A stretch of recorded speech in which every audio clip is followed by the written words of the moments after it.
First of all, I'd like to thank Miss Megan, CLC, and First Baptist Church of Loganville for putting this on tonight. And I would also like to thank God for giving me this opportunity to address the senior class this evening. It's been a long 12 years. And as the poet and philosopher by the name of Drake would say, we made it.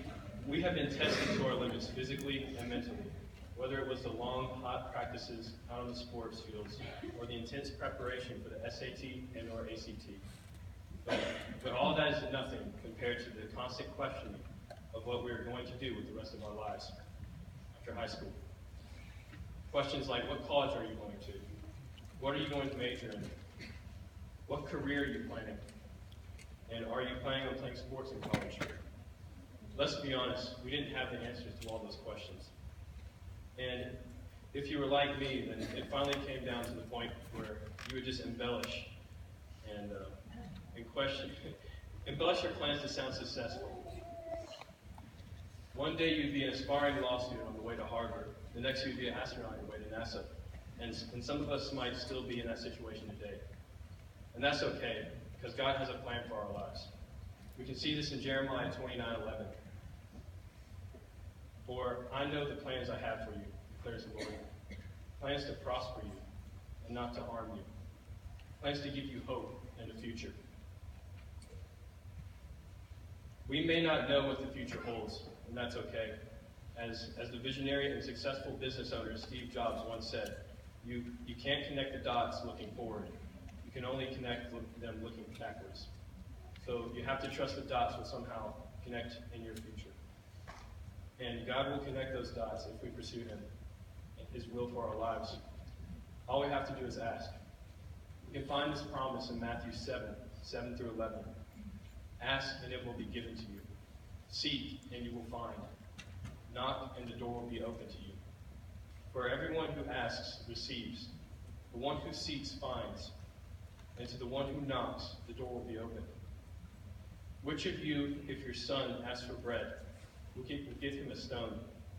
Or if he asks for a fish, will give him a snake?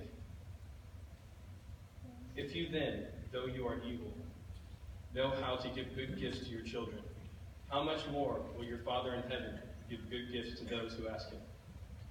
And when God finally does unveil His plan for our lives, we need to embrace it and do whatever He called us to do, to the best of our ability. It is written in Colossians 3:23-24, whatever you do, work at it with all your heart as working for the Lord, not for human masters, since you know that you will receive an inheritance from the Lord as a reward. It is the Lord Christ you are serving. My challenge for the class of 2016 is for you to know what God wants for your life. And if you don't know, figure it out. And when you do figure it out, pursue it with all your heart to the glory of God.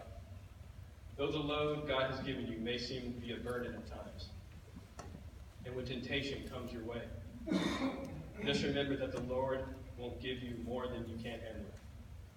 We see this in 1 Corinthians 10:13. No temptation has overtaken you except what is common to mankind. And God is faithful. He will not let you be tempted beyond what you can bear. But when you are tempted, He will also provide a way so that you can endure it.